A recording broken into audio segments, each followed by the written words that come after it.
They told the farm boy he didn't belong in the exam room. Minutes later, the whole school, and soon the state, would never forget his name. The morning in the small farm town unfolded like a page from an old calendar. Dust hung in the air along the road that led to Lincoln Middle School. Eli Carter, 12 years old, trudged forward in cracked boots, the leather split at the heel, flakes of dried mud falling with each step. His satchel hung loose at his side. Inside were only a pencil sharpened to a fine point and a folded sheet of notes covered in equations he had memorized by lamplight. This was the day of the state exam. To Eli, it was not just another test. It was the door, perhaps the only door, leading beyond the brittle fields and sagging barns that had shaped his young life. Passing meant a scholarship. Passing meant the chance to escape the dust that seemed to cling to every dream his family ever dared to hold. The school bell rang, sharp and businesslike. The hallways smelled of disinfectant and echoed with the scrape of sneakers. On the walls were photographs of the basketball team, boys in clean uniforms and spotless shoes. Eli lowered his eyes, ashamed of his boots, but in his chest he carried a thin thread of hope. His mother had whispered to him the night before, "We'll find the money, Eli. $40. We'll manage it, but not in time. Ask your teacher. Maybe he will understand." Her voice had been soft, carrying the weariness of long days in the fields. Eli had nodded, and now here he was, standing before the exam room door. Through the narrow glass window, he saw the rows of desks, each one with a crisp white exam booklet waiting. His hand rested on the doorknob. He inhaled, steadying himself as he might before guiding the family's old plow. But the door opened not to welcome him. "Stop there!" came the voice of Mr. Crowley. The math teacher stood tall, his tie tight, his gaze colder than the tiled floor. He did not check a list. He did not ask for Eli's name. His first words cut sharp. "Did you pay the exam fee?" Eli swallowed. "Not yet, sir. My mother will bring it this week. I've studied hard. Please just let me take the test. I only need a desk and a pencil." Crowley's reply fell like the slam of a gate. "No payment, no exam. Rules are rules. You will not disturb the others. Step aside." The teacher pointed to the hallway. His voice was not raised, but it carried into the room. Heads turned. A few students snickered. Eli's face flushed. He stepped back until his shoulders touched the cold wall. The door closed. He was left outside, alone. The hallway stretched long and empty. Sunlight from high windows painted pale rectangles across the tiles. Eli leaned his cheek against the cool brick. Through the small window he could still see the room. Hands moved quickly across paper. Pencils scratched like tiny rivers. He had no paper, yet the problems reached out to him, and his mind, restless, began to solve them anyway. The first question: the area of a rectangular field, length times width. He whispered the formula under his breath. Area equals length times width. He imagined the rows of corn on his family's dry acres, how spacing mattered, how each stalk needed room. Another question showed a diagram of a water pipe, flow rate marked with the letters A and V. Eli thought of the rusty pump behind the barn. Flow equals area times velocity. If the pipe was wider, the flow grew. He could see it in memory. The wheel of an irrigation rig turning slower but delivering more water when he adjusted the angle. Mathematics was not foreign ink to him. It was the hidden grammar of farm life. He closed his eyes and pictured equations as threads tying the soil to the sky. Nights of study by the dim glow of an oil lamp returned to him, the scratch of pencil, his mother's quiet sewing nearby. Each correct answer had been a small harvest, a grain of hope. Inside the exam room, Crowley's shadow moved across the desks. Eli stood straighter. The clock ticked, steady, merciless. Each sound was a seed falling into soil. $40. That was the price of the door he could not open. To his family, $40 meant days bent over rows of beans, baskets of corn sold at the roadside, nights of exhaustion. $40 was a wall of numbers built between him and opportunity. A group of students passed by, whispering, "Farm kid couldn't pay." Their laughter pricked at his ears. Eli did not turn. His gaze stayed on the window. The numbers on the board were calling, and he would not let them go unanswered. In his mind, he worked through a system of equations, two unknowns, two lines crossing. He thought of them as bushels of corn and bags of seed, balanced against dollars they did not have. He eliminated one variable, then the other, watching the truth reveal itself like grain after the chaff is blown away. The door opened suddenly. Crowley's head appeared. He saw Eli standing there, eyes steady. For a moment, the teacher paused. Then, with clipped authority, "Do not block the doorway. Move back." "Yes, sir," Eli answered softly. He obeyed, stepping just far enough. His politeness was not weakness. It was patience, the quiet strength of an ox waiting before the yoke, knowing its power did not need to shout. Time dragged. The light shifted across the floor. Eli shifted his weight from one foot to the other, the boots making dull knocks on the tile. The smell of wax and paper filled the air. Strange scents, unlike the earth of home, yet they tested him as the sun tested seedlings. He thought of his mother's words again. "You don't need to seem perfect. Just be steady. The rest will follow." At the far end of the hall, a poster read, "Equal opportunity for every child." Eli stared at the words. Opportunity was a beautiful idea, but it required someone willing to open the door. And sometimes the hands that reached for that door were small and cracked from chores in the fields. Through the glass, he saw another problem. 2 water tanks, different diameters, different fill times. He pictured it at once. Double the radius, and the area grew 4-fold. Flow increased, but friction slowed the current. He remembered the wooden wheel by the irrigation ditch, how a small change in tilt steadied the water. Math was not just theory. It was the secret name of survival. Eli exhaled. The sting of humiliation had faded, like mud settling at the bottom of a bucket.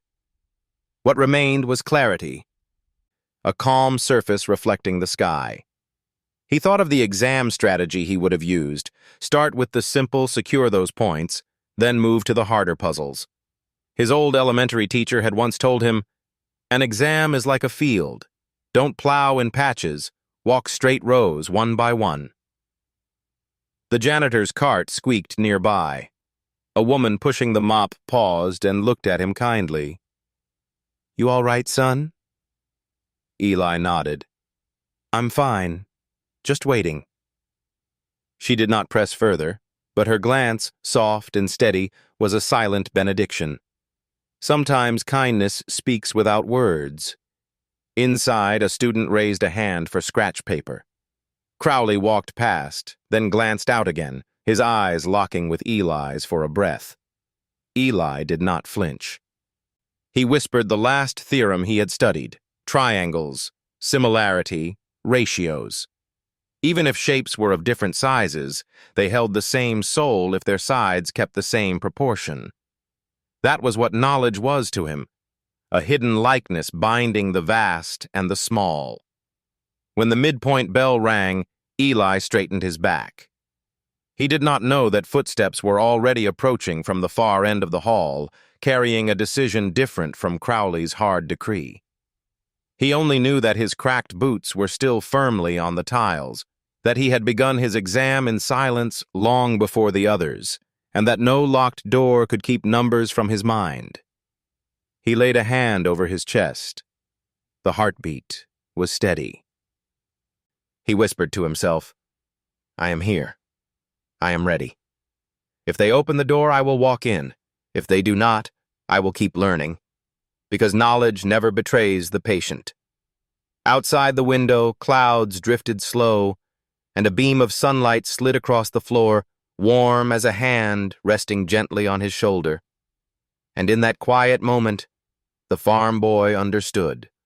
Some doors open only when you stand long enough to be seen, long enough to be remembered, long enough to change what comes after. The hallway seemed longer with every tick of the clock. Its tiles were polished, but the polish only made Eli feel smaller, like a smudge out of place on an otherwise perfect floor. Behind the closed door, the steady rustle of papers and scratching pencils told him that time was marching forward without him. The laughter of his classmates had not ended when Mr. Crowley shut the door. A few boys had lingered, pressing faces to the glass pane as if looking at a creature in a cage. "Couldn't pay $40, one whispered. Another cupped his hand to the glass and mouthed exaggerated words, shaping the phrase "Farmboy" with cruel precision. Their sneakers squeaked as they ran down the corridor, their voices fading into the building's echo. Eli leaned back against the wall. The brick felt cool through his shirt, grounding him. He pressed his palm against the crack in his boot, as though reminding himself that he was real and solid, not just the shadow those boys had mocked.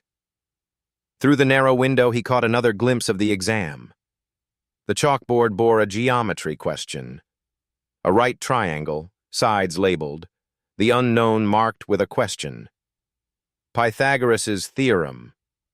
A squared plus b squared equals c squared. Eli whispered it like a prayer. He imagined the barn roof at home, the slant of wood beams meeting at the ridgepole. He had measured them once with a tape that kept snagging, but in his mind, the math had been smooth, clean, exact. He solved the problem silently. His pencil twitched inside his satchel as though begging for paper, but he held still. Each calculation built a small fire inside him, warming against the cold of humiliation. The door creaked open again. This time it was not Crowley. A tall woman with glasses and kind, sharp eyes appeared, Ms. Foster, the school counselor. She carried folders tucked to her chest, but her gaze settled immediately on Eli. "Why are you out here?" she asked, her voice low but firm. Eli straightened. "Mr. Crowley said I can't take the exam. We didn't have $40 yet." Ms. Foster's brow furrowed.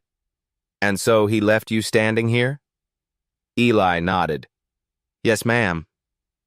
She set the folders down on a nearby bench. For a moment, she simply looked at him. The cracked boots, the nervous hands, the eyes that still shone with something steady. Then she exhaled slowly, like a kettle cooling. "This isn't right," she murmured. She pulled the door open, stepping inside. "Mr. Crowley, may I have a word?" The teacher's reply carried through the crack. "Not now. We're in the middle of an exam." "I insist." Her tone sharpened. Eli could not see their faces, but he heard the argument. Ms. Foster insisting that no child should be barred for lack of a fee, Crowley snapping back about rules, discipline, order. Words clashed like brittle branches in a storm. And then the door shut again. Ms. Foster reappeared, her face tight. She placed a hand gently on Eli's shoulder. "I tried. He won't listen." Eli nodded, swallowing hard. "It's all right, ma'am." But it was not all right. His mother's voice echoed in his mind. "Ask your teacher. Maybe he will understand." She had believed kindness might outweigh policy. Now Eli saw how fragile that hope was. Still, he pressed his cheek once more to the glass. His breath fogged the pain. Inside, students bent over their desks. Some looked serious, others fidgeted. A few noticed him watching. One girl at the back, a quiet one from science class, met his gaze. She did not laugh. She did not smile either. She simply held his eyes for a moment, as if puzzled by the calm way he stood outside a door that should have been his. Word began to spread. Students leaving the restroom or fetching supplies paused to ask each other why the Carter boy was in the hall. Whispers moved faster than footsteps. He's not allowed in. He couldn't pay. He's still solving the problems through the window. Some smirked, but others shifted uneasily. There was something unsettling in the image of a boy working out equations in his head, denied paper and pencil, yet refusing to turn away. Eli ignored them, his eyes fixed on the next question he could glimpse, a word problem about a tank filling with water. The tank had 2 pipes, one filling, one draining. Rates combined, rates subtracted. He pictured the rain barrel by the shed, how one spout let water in and another leaked it out. He worked the arithmetic silently. Gallons per minute, times elapsed, balance remaining. The answer came clean, and a quiet smile tugged his lips. The humiliation remained, but it no longer burned. It had cooled into a steady weight, like a sack carried across a field. Heavy, yes, but bearable, if one kept walking. Footsteps clicked on the tile. 2 8th graders passed by, their conversation breaking when they noticed him. One whispered, "Why doesn't he just go home?" Eli heard, but instead of replying, he thought of the fields again, the way crops endured wind, sun, and pest alike. They did not leave the soil because the sky was cruel. They stayed, they waited, and they grew. He leaned back against the wall, lifted his chin, and kept his gaze on the window. Minutes stretched. The clock struck again. Somewhere down the hall, the murmur of voices rose. Teachers, perhaps, or administrators. But here, in this narrow stretch of tile and sunlight, Eli Carter stood alone. The hallway had become his exam room. His test was not written in ink, but carved into patience, into endurance. Every mocking laugh was a question, every cruel whisper an equation. And Eli answered each in silence, steady as the beating of his heart. By the time the bell rang to mark half the session gone, whispers of the Farmboy genius had already spread through the building. Some scoffed, some shrugged, but a few began to wonder if maybe, just maybe, the boy in cracked boots was solving more than math problems out there in the hallway. The school day had a way of carrying rumors faster than pencils carried answers.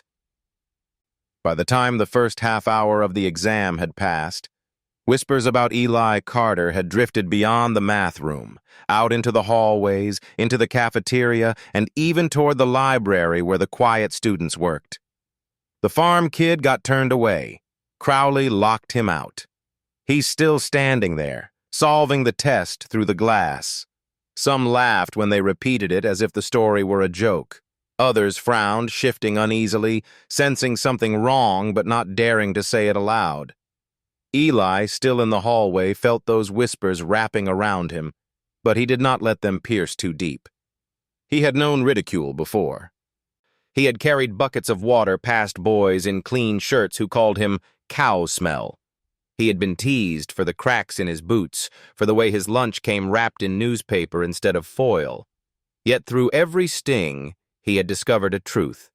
Humiliation passes like a storm, but knowledge endures like stone. Still, even stone feels the wind.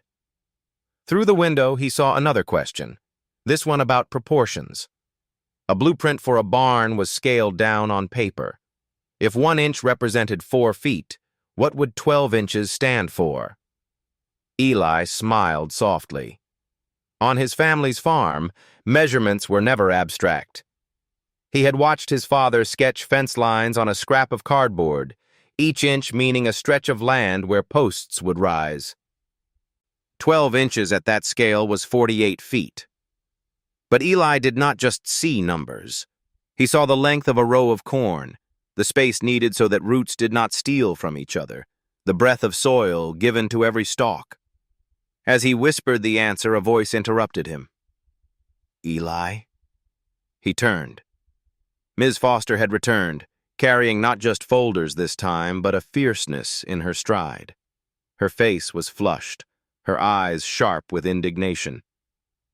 Are you still here? She asked.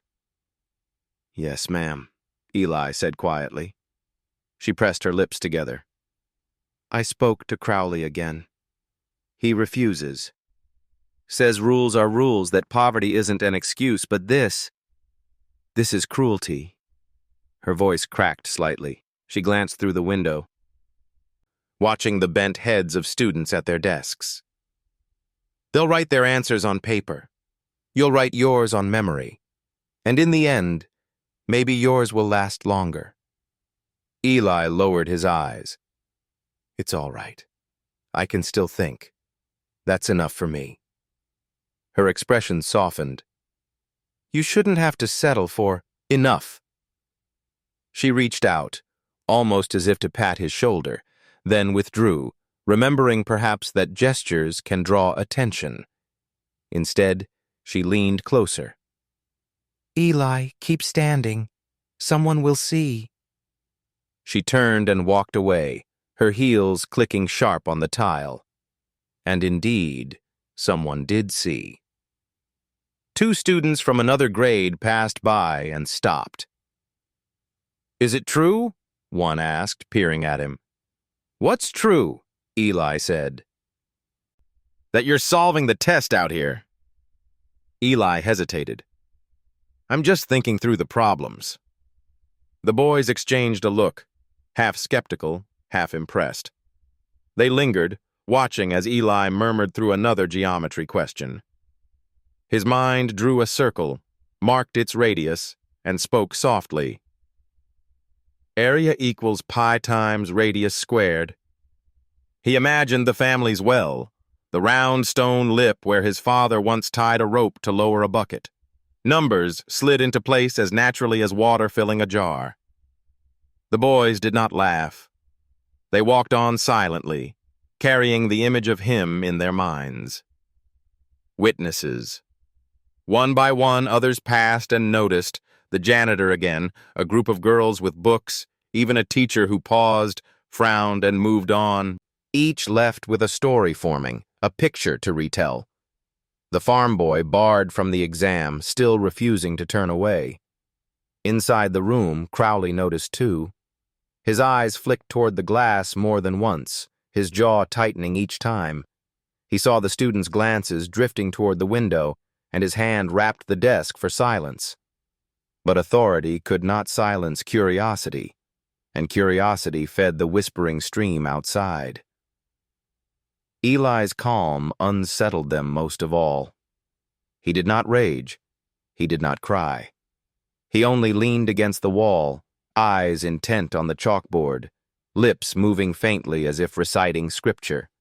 His quietness carried a strange defiance, one no punishment could extinguish. Then came the turning point. The sound of heavier shoes echoed down the hall.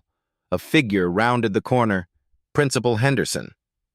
He was a man of solid frame, his hair graying at the temples, his tie always slightly loose as if he had just come from wrestling with problems larger than paperwork. He rarely left his office during exams, but word had reached him too. He stopped when he saw Eli. Son, why are you out here? Eli straightened. Mr. Crowley said I couldn't take the exam, sir. We didn't have the $40 yet. Henderson's eyes narrowed. And so he left you in the hallway? Yes, sir. The principal drew a long breath. He looked through the window, saw Crowley pacing, saw students bent over their tests. Then he turned back to Eli. How long have you been standing here? Eli shrugged. Since the beginning. But I've been working through the problems in my head. For a moment, silence hung. Then Henderson's expression shifted. Not pity, but something deeper. Recognition. He laid a hand on Eli's shoulder. "Stay right here. I'll be back." The principal opened the door and stepped inside. His voice carried out into the hall. "Mr. Crowley, we need to speak." Eli could not hear the words that followed, but the tone was unmistakable. Authority meeting defiance. Students lifted their heads, sensing the tension. Some dared a glance at the hallway, where Eli stood. Minutes later, Henderson emerged, his jaw set. He gestured to Eli. "Come with me." Eli's heart thudded. "To take the test?" "Not yet," Henderson said. "But this isn't finished, not by a long shot." As they walked down the corridor together, whispers rose behind them like a wind through corn. The principal knows. Something's happening. Eli's cracked boots tapped steadily on the tile, carrying him into a future that none of those watching could yet imagine. And in the echo of those steps, the story of the Farmboy genius began to take root in more than just one hallway. The principal's office was a place most students hoped never to see. It held the weight of consequences, the kind of room where silence felt heavier than words. But that morning, as Eli sat stiffly in the wooden chair across from Principal Henderson's desk, the silence carried something different, not condemnation, but thought. Henderson leaned back, fingers steepled. His graying brows furrowed as he studied the boy before him. Eli's satchel rested on the floor, one strap frayed. The cracked boots, the calloused hands, the nervous tapping of a thumb against his knee, these told a story before the boy even spoke. "So," Henderson began slowly, "you were barred from the exam because your family couldn't pay the $40 fee." "Yes, sir," Eli answered quietly. "And you stayed in the hall instead of going home?" "Yes, sir, I was still working on the problems in my head. I didn't want to waste what I had studied." Henderson studied him for a long moment. "Most boys your age would have left in anger." Eli lowered his gaze. "I couldn't. My mother told me to try. She said even if the money wasn't ready, maybe someone would listen. If I walked away, it would feel like I let her down." The principal's throat tightened. He coughed lightly and reached for a pen, scribbling notes on a yellow pad. Then he rose. "Stay here, Eli." He crossed the hall with deliberate steps and pushed open the exam room door. Inside, Crowley looked up, irritation flashing across his face. "This is highly irregular, Principal. We are in the middle of—" Henderson raised a hand. "Enough. I will speak plainly. Denying a student the opportunity to test because of poverty is not discipline. It is prejudice." A hush fell over the room. Students froze mid-scribble, eyes darting between teacher and principal. Crowley stiffened. "Rules exist for order. If we allow one exception, the system falls apart. What lesson does that teach the others?" "The lesson," Henderson replied, voice steady, "is that compassion is not chaos, and that a child's potential is not measured by the coins in his pocket." Crowley's jaw clenched. "The boy had no right to enter. And yet," Henderson said firmly, "he has every right to learn, every right to prove himself." A flicker passed across Crowley's face. Anger, yes, but also the faint unease of a man being watched. Because the students were indeed watching. Their pencils hovered useless above the page. For the first time, they saw authority questioned not by rebellion, but by fairness. Henderson stepped aside and beckoned through the door. "Eli, come in." The hallway held its breath. Slowly, Eli rose from the bench and walked forward. His boots struck the tile in steady beats, not hurried, not hesitant. He crossed the threshold into the room he had been denied. The students' eyes followed him. Some widened, some narrowed, some softened. Eli did not meet them. He went straight to the empty desk nearest the window, sat down, and folded his hands.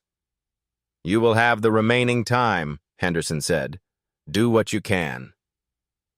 Crowley's lips thinned, but he said nothing. The exam booklet slid across the desk. Eli placed his pencil on the first page. His hand trembled once, then steadied. The noise of the room faded.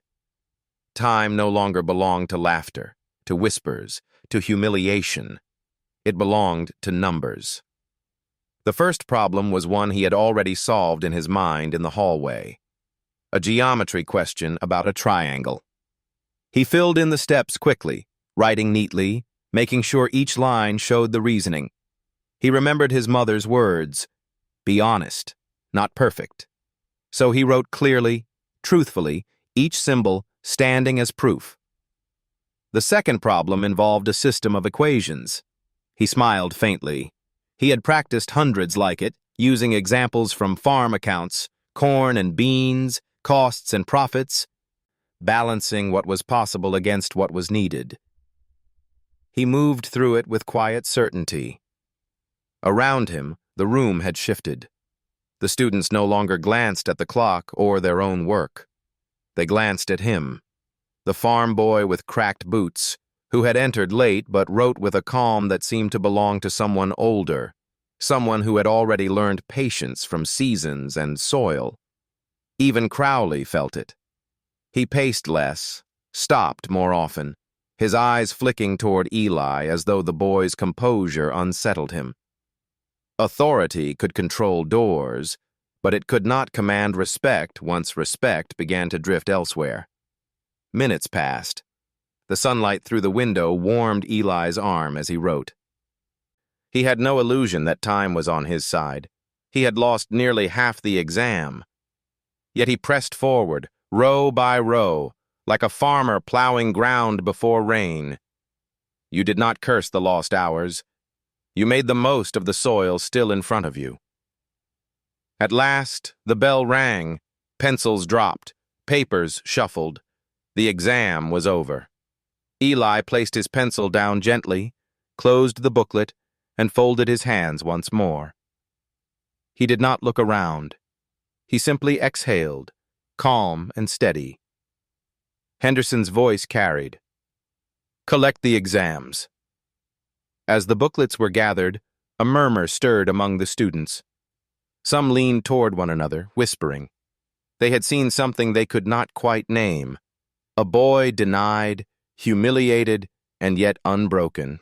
A boy who had stood in a hallway and still entered with dignity. Crowley remained rigid at the front. Henderson lingered, his eyes on Eli. "Thank you," the principal said softly when Eli rose. Eli nodded. "Thank you, sir." Together they stepped out of the room. The hallway, once a place of shame, now felt different beneath Eli's boots. Still cracked, still worn, but carrying him forward, not back. And though no applause rang yet, something invisible had shifted. Witnesses had seen. A seed had been planted. By the next morning, the story of Eli Carter had traveled farther than the exam room. It lived in the cafeteria where trays clattered, in the locker rows where metal doors slammed, even in the hushed corners of the library. The whispers came in many tones. He finished half the test in half the time. Principal Henderson had to drag him in. Crowley nearly exploded. Some voices still sneered. "Farmboy pity project." Others carried respect they did not dare to admit aloud. But whichever way the words were spoken, Eli's name now moved through the school in currents he could not control. For Eli, the attention felt heavier than the mockery had. He had grown used to invisibility, to being the boy in boots who slipped through the halls without notice. Now every glance seemed to weigh him down, as though being seen required a new kind of strength. At lunch, he sat at the edge of a table, unwrapping a sandwich folded in newspaper. Across the room, clusters of students leaned together, voices lowered. Now and then, eyes flicked his way. A few quickly looked away when caught. One or two held his gaze for a second longer, curiosity softening into something like admiration. Eli kept his head down. He thought of his mother's words. "Don't shine too bright, Eli. Sometimes light draws envy." Yet he also remembered her saying, just the night before, after he had recounted everything, Crowley, the hallway, the principal's hand on his shoulder, "Son, when people finally see you, don't shrink back.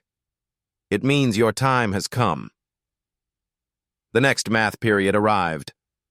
Crowley entered stiffly, his jaw tight, his movements sharper than usual. The room felt brittle. He passed out assignments without looking at Eli. But the silence that had once belonged to his authority now felt split, as though students measured each of his words against what they had witnessed. Eli sensed it. The boy beside him, once quick with jokes about farm mud, now asked quietly, "Did you really solve the flow rate problem in your head? The one about the 2 tanks?"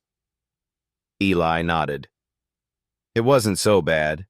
You just think of one pipe adding water, the other subtracting. It's like 2 kids pushing a swing from opposite sides, one faster, one slower. You measure the difference." The boy blinked. "That makes sense." The exchange was brief, but it left a mark. Others overheard. They realized that Eli's mind was not a rumor. It was real and sharp. Meanwhile, Principal Henderson was not finished. In his office, he pulled Crowley's files from the cabinet. What he found darkened his expression. A pattern of poor grades and failing recommendations that seemed to follow the same kind of student. Children from farm families, those who struggled to afford supplies or fees. Notes in Crowley's handwriting, words like undisciplined, unprepared, unlikely to succeed. The evidence grew page by page, not just an isolated moment with Eli, but a system of quiet dismissal. Henderson closed the file, leaned back, and exhaled heavily. He knew the district superintendent would have to be involved. Back in the hallways, the whispers continued to grow. Some students began defending Eli openly. A girl in science class told her friends, "He explained the ratio problem better than the textbook." Another said, "He's the only one who didn't panic when the principal came in. He sat down like he belonged there all along." Even those who had mocked him found themselves uneasy. Their laughter felt hollow when repeated. More than one caught themselves glancing at his boots with a different thought, not of scorn, but of how far those cracked boots had carried him. Eli himself did not speak of it. He attended classes quietly, as he always had. But he felt the change. It was like walking across a field after rain, the soil heavier, the air thicker, every step sinking deeper. Attention pressed on him in the same way, slowing him, demanding more effort with each move. That evening back home, he helped his mother haul water from the well. As they tipped a bucket into the trough for the calf, she studied him. "They're talking about you, aren't they?" He hesitated. "Yes, ma'am."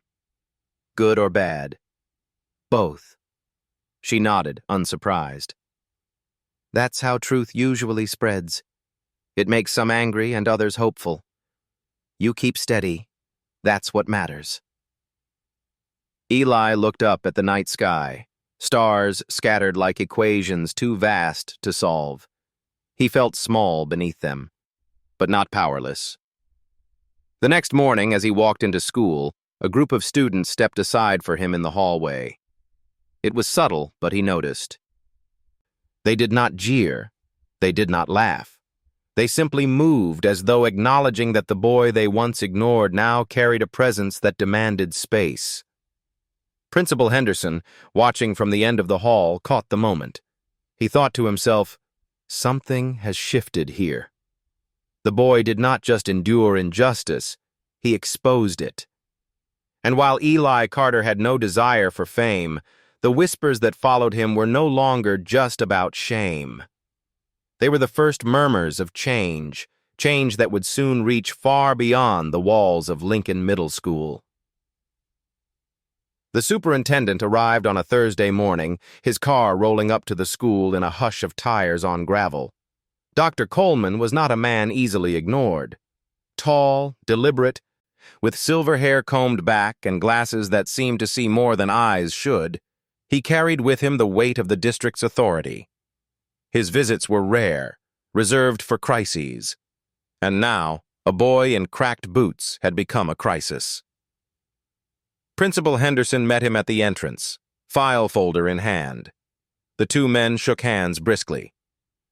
"Is it true?" Coleman asked without preamble. "It is," Henderson said. His voice was steady, but his jaw tight. "A student barred from the state exam for lack of a $40 fee. Left in the hallway until I intervened." Coleman's eyes narrowed behind his glasses. "And the teacher?"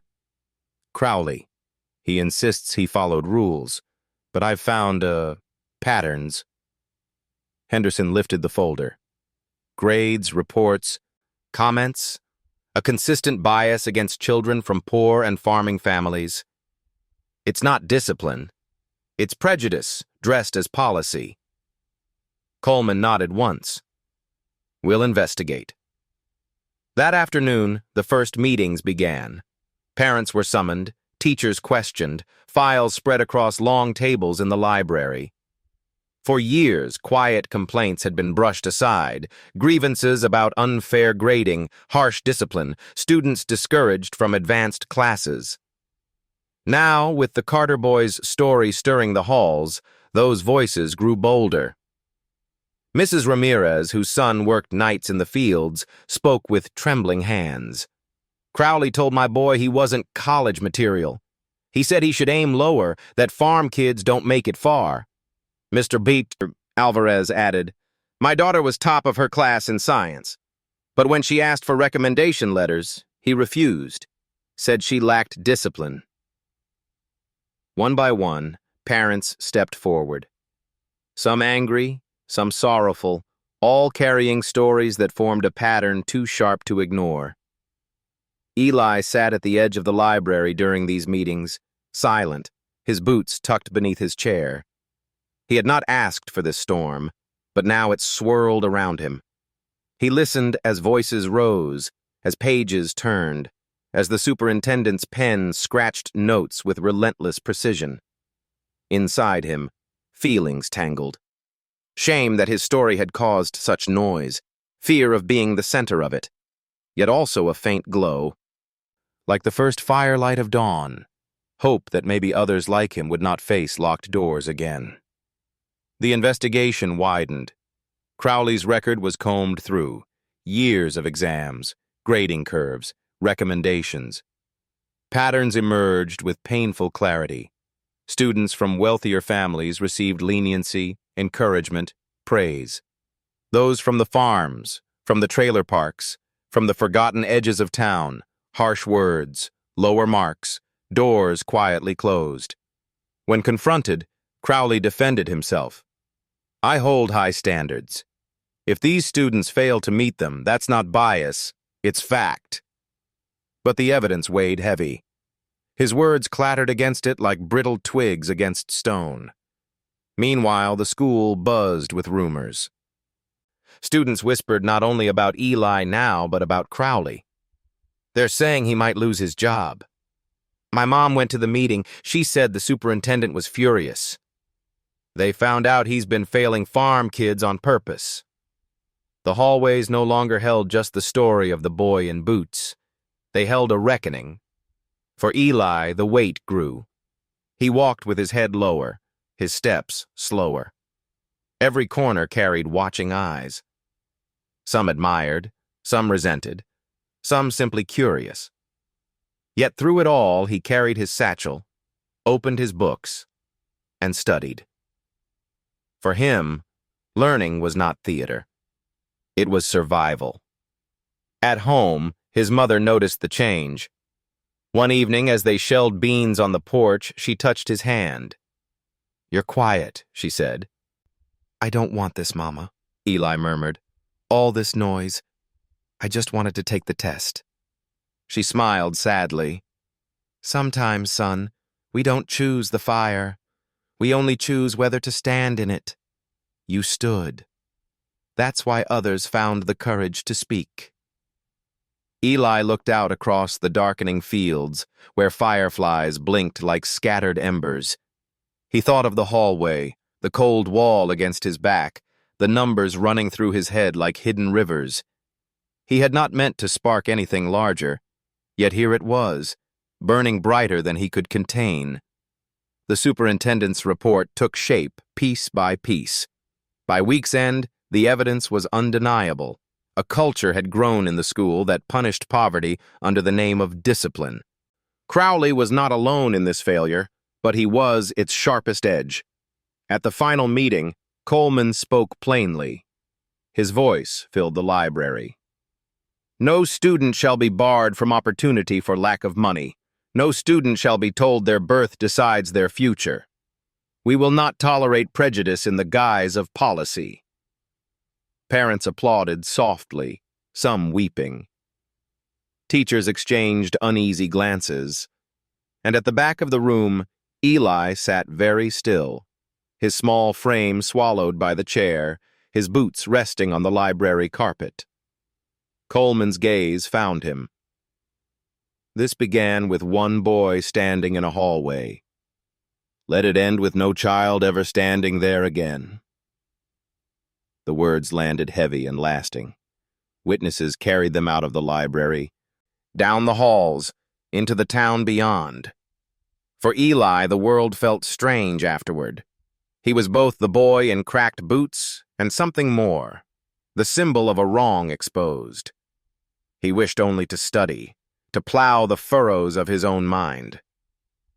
But now he walked through corridors where whispers bent in his wake, where teachers paused mid-sentence, where classmates leaned closer, not to mock, but to hear.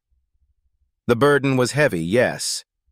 But as he told himself that night, lying awake in his narrow bed, if you carry a weight with patience, it can turn into strength.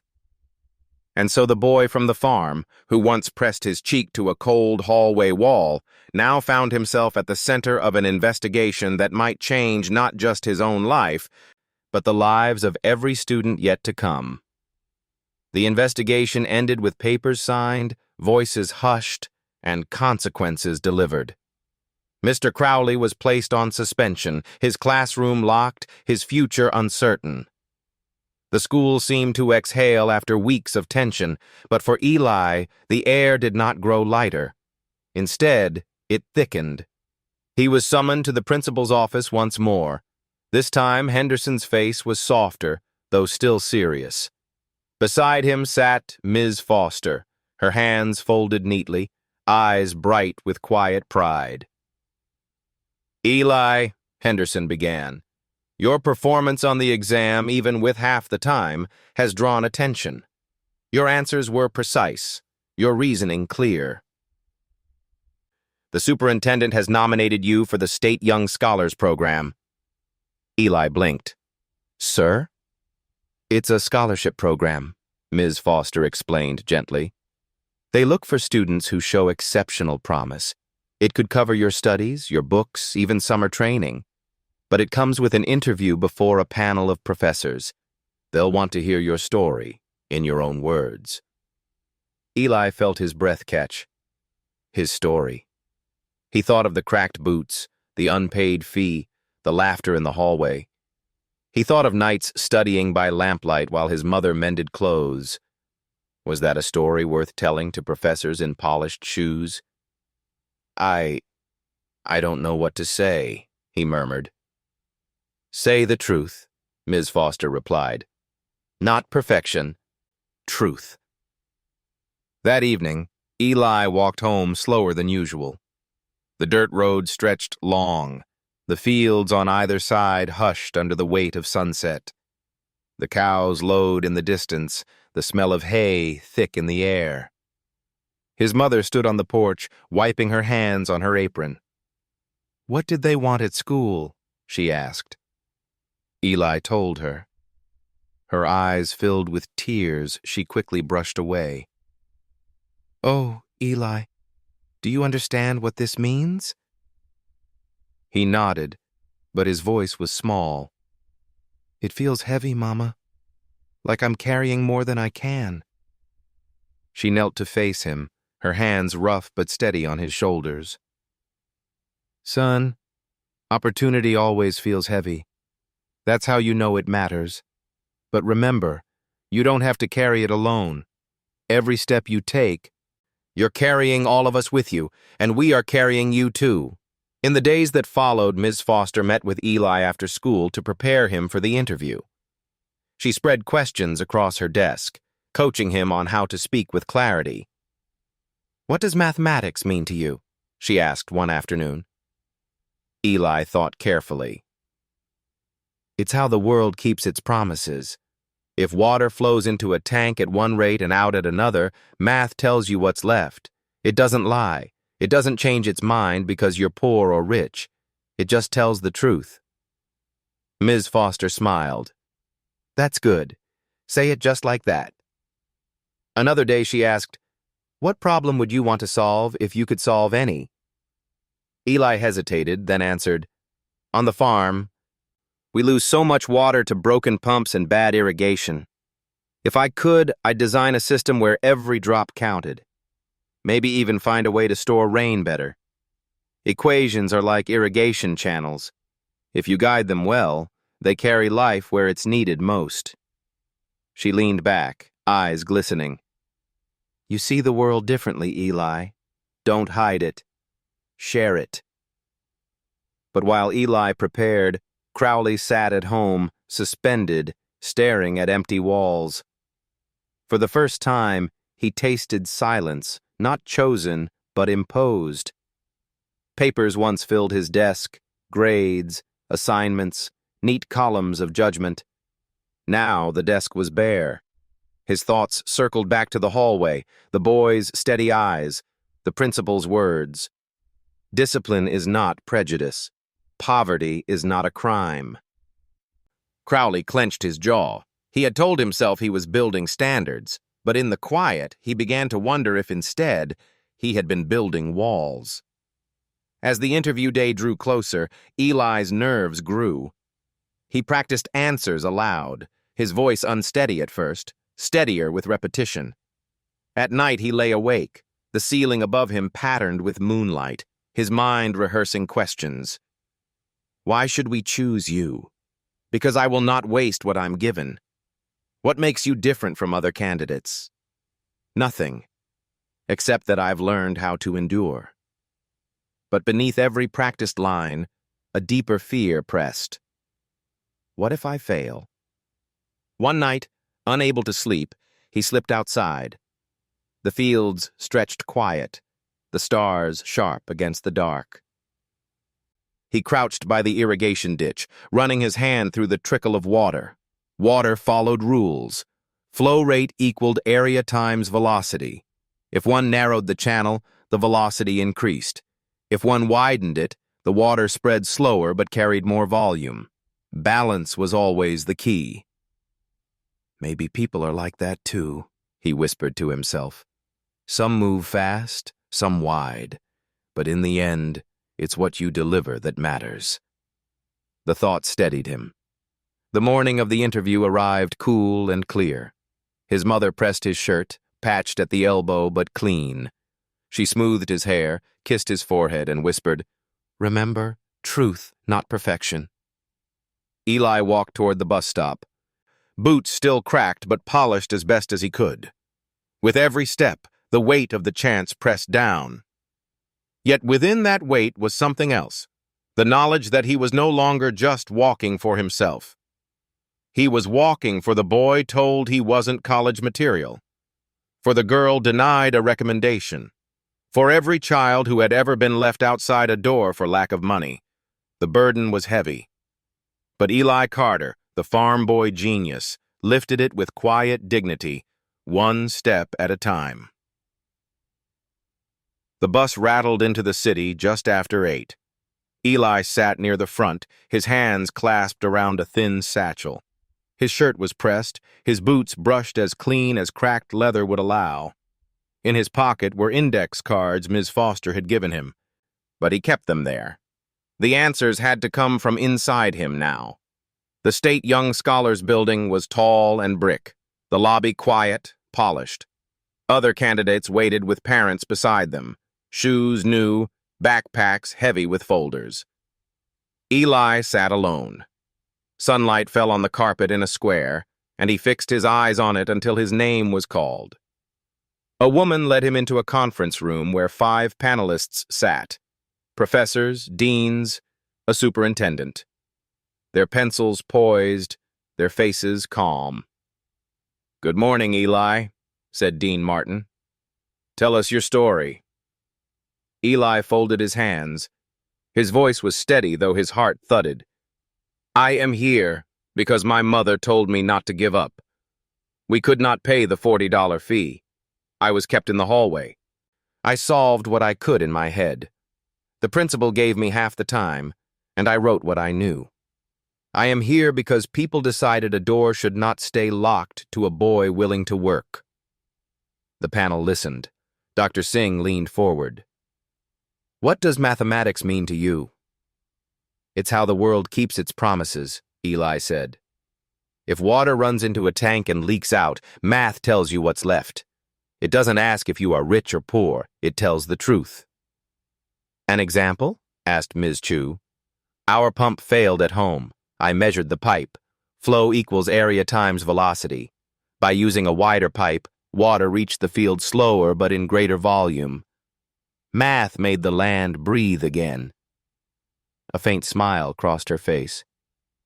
"They gave him a problem. A tank holds 600 gallons. A pipe fills 12 gallons per minute. A leak drains 3. How long until it's full?" Eli spoke slowly. "Net rate is 9 gallons per minute. 600 divided by 9 is 66 and 2/3 minutes. About 1 hour, 6 minutes, 40 seconds. Units check. Gallons per minute times minutes equals gallons." The panel nodded. "Another," said Dr. Alvarez. "A map scale is 1 inch equals 4 feet. A rectangle is 3 by 5 inches. What are the real dimensions and area?" Eli pictured it. 12 by 20 feet.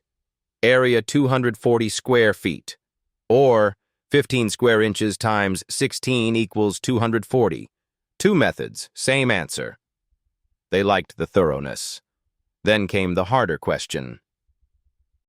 "When you faced that closed door," asked Mr. Harlan, "what did you tell yourself?" "That people can lock doors," Eli said, "but they can't lock your mind. Thinking was my way to refuse giving up. Quiet defiance, like a seed waiting in the frost." The room held its breath. Finally, Dean Martin asked, "If you are not chosen, what will you do?" Eli smiled, small but steady. "I will study anyway. Read library books, fix pumps, teach younger kids. Doors open slowly, but they open sooner if you keep your hand on the knob." The panel exchanged glances. There was nothing more to ask. "Thank you, Eli," Dr. Singh said. "You may go." He stood, bowed his head politely, and walked out. Ms. Foster met him in the hall. "How was it?" "I told the truth," he said. That was enough. Outside, the noon sun touched his face. The weight he carried had not gone, but it felt different, like the good heaviness of a full bucket lifted with care. On the bus home, the fields stretched brown and waiting. For the first time, Eli imagined not leaving them behind, but returning with new tools, new knowledge. Whatever the letter would say, he knew this. A boy can be barred from a room for $40, but never from the work waiting in his mind. The envelope arrived 3 days later, white and thin, with the state seal stamped in blue. It was slid beneath the classroom door while the students bent over a history quiz. Eli did not see it first. His desk was at the back, near the window, but whispers spread like sparks until the folded rectangle landed on his desk. He stared at it. His hands trembled. His cracked boots felt suddenly heavy against the floor. Around him, students leaned, straining to see. Even those who had once mocked him now sat hushed, as if sensing the weight of the moment. Principal Henderson appeared in the doorway. "Open it, son," he said gently. Eli slid a finger beneath the flap. The paper crackled. His eyes caught the words, "Congratulations, accepted, full scholarship, State Young Scholars Program." The breath left his chest. He lifted his gaze. "I'm in," he whispered. For a heartbeat, silence. Then the room erupted. Applause, cheers, even the scrape of desks as classmates stood. Some shouted his name. Others clapped until their palms burned. The farm boy in cracked boots, once left in the hallway, was now lifted high by voices that could not be contained. Eli did not smile wide. His smile was small, steady, almost shy. But it was real, and it carried years of quiet struggle. From the back, Ms. Foster wiped at her eyes. Henderson folded his arms, his mouth set firm but his eyes gleaming with pride. Not everyone celebrated. Alone in his house, blinds drawn, Mr. Crowley sat stiff in a chair. He had read the news earlier in a district memo. The Carter boy accepted. The program praising his resilience. The words gnawed at him. He had once believed he shaped futures with strictness. Now the future had slipped through his fingers, carried by a boy he tried to keep outside the door. That evening, Eli walked home slowly. The envelope was tucked safe inside his satchel, but he touched it often, as if to be sure it had not vanished. His mother met him on the porch. She saw the letter in his hand, saw his eyes shining, and she understood before he spoke. She pulled him into her arms. Her tears dampened his collar. "You did it," she whispered. "Oh, Eli, you did it." He shook his head gently. "We did it, Mama. Every row we planted, every night you stayed up with the lamp, all of that walked with me."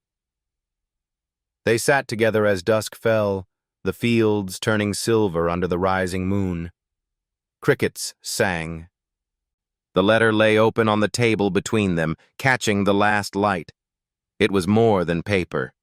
It was proof that the world's doors, however heavy, could be opened by patience, truth, and steady hands. The next day, the school felt different. Eli walked the hall, and where once there had been laughter at his boots, now there was space made for him to pass. Students nodded. Some whispered congratulations. A few asked questions about the interview, about the problems, about what he would study next. For Eli, the attention was strange, almost uncomfortable. But he bore it with the same quiet he had carried in the hallway weeks before. Not pride, not arrogance, just a steady acceptance, as though he knew this moment was bigger than himself. In his heart he whispered a promise. "If the world has given me a chance, I will not waste it. I will carry others with me." And so, the boy who once pressed his cheek against a cold wall in shame now walked with a letter in his hand and hope in his stride. His cracked boots no longer marked poverty alone. They marked endurance, the proof of a journey no ridicule could erase. The verdict had been delivered, and it carried more than one boy forward. It carried a whole school, and soon a state, into a new way of seeing. The board meeting was held in the school auditorium, its stage dressed with folding chairs and a long table draped in navy cloth. Parents, teachers, and students filled the seats until the room hummed with anticipation. So, the case of Mr. Crowley and the boy he had barred had grown beyond rumor. It was now public record. Eli sat in the second row beside his mother. His boots were polished again, though still cracked. He folded his hands in his lap, head lowered as if to make himself smaller. But there was no shrinking from this moment. Too many eyes had already found him. At the front, Superintendent Coleman adjusted his glasses. His voice carried without effort. This hearing is not just about one teacher. It is about a culture that tolerated exclusion. Today, we begin to repair that. He turned to the side. Mr. Crowley sat rigid, his suit wrinkled, his expression stony. The silence around him felt heavy, as if the years of clipped remarks and closed doors now pressed back upon him. Parents spoke first. One after another they told their stories. Children discouraged, denied, diminished. Each voice added weight to the case. Some trembled with anger, some with grief, but together they formed a chorus that no rulebook could erase. Finally, Principal Henderson rose. His words were steady. Discipline is not prejudice. Poverty is not a crime. Eli Carter proved that when locked out, a mind can still endure. But no child should have to stand in a hallway to be seen. We must do better. The applause that followed was soft, respectful, but lasting. Coleman nodded. The board has decided. Mr. Crowley is suspended indefinitely. Effective immediately, all financial barriers to state exams will be removed. No student shall be denied for lack of $40 or for any fee at all. A murmur swept the room. Relief, approval, even tears. And one more thing, Coleman continued. We will establish the Carter Initiative for Educational Equity. Its mission: to ensure every child, regardless of income, has the same chance to learn and to test their knowledge. Let this begin here, where one boy's patience revealed what was wrong. He gestured toward the hallway outside room 217. The doors opened, and a small brass plaque was carried in. The inscription gleamed, "On this spot, Eli Carter stood for justice. May no student ever stand here again." The room rose in applause. Eli's cheeks flushed red. His mother clasped his hand, her eyes wet but proud. He stood, not because he wanted the attention, but because the moment asked for it. He looked at the plaque, then at the faces before him. I only wanted to take the test, he said quietly. I never wanted trouble. But if my standing in that hallway means no one else will have to, then I'm glad I stayed. Thank you. The words were simple, but they carried across the auditorium with the weight of truth. Years later, visitors would pass that plaque and pause. Students would touch the brass for luck before entering exams. Teachers would bring new classes to read the words aloud. And in quiet farmhouses across the county, children would hear the story of the boy in cracked boots who turned a hallway of shame into a doorway of change. Eli himself returned to the fields after his studies. He built a small learning center beside the old barn, a place where farm children gathered after chores. On the chalkboard, he drew equations that explained their wells, their crops, their skies. He spoke to them not as poor children, but as scholars in waiting. And when the evening lamp burned low, he sometimes walked back to the school, stood in that same hallway, and smiled at the plaque. The tiles had not changed, but he had. The farm boy who once pressed his cheek against the cold wall had proven a truth older than any rule. Genius can come from anywhere, even from cracked boots on dusty soil. If Eli's story touched your heart, let it remind us all, genius can rise from cracked boots and dusty soil. Share this story with someone who still believes doors are closed to them. And if you'd like to hear more tales of forgotten brilliance, stay with us, because sometimes the quietest voices carry the brightest light.